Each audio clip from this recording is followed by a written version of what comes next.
Hey, it's Dr. J. Ware. Like many of you, I also heard the news last week that most of the people dying from the coronavirus are being reported dying from the coronavirus were African American. And so while that was a wake-up call, I also had questions regarding that. I know 99% of the people who have died from the coronavirus are associated deaths with the coronavirus have an underlying issue. So we don't know what those underlying issues were.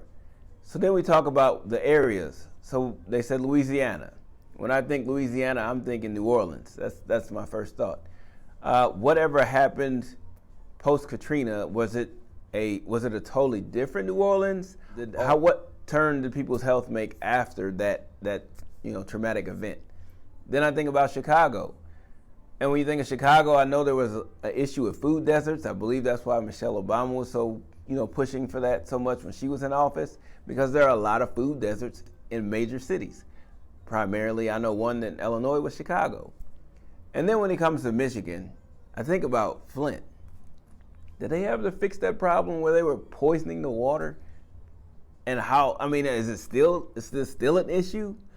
So these are all things that we have to think about when we hear numbers like that. It's just a point of reference for how far should we take this in terms of how should we respond to it. Not how should we react, but how should we respond to that type of information.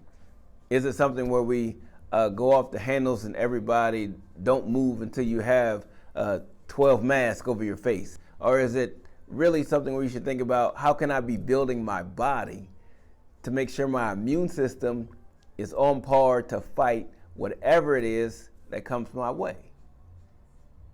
It's a totally different way of thinking, but we have to start moving in that direction.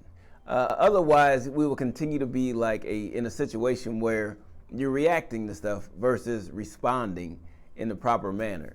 So if you haven't done anything to build your immune system, if you're not doing anything to build your immune system, or even if you don't know, I would invite you to join my Facebook group. It's a Facebook/groups, Dr. J. Ware VIP.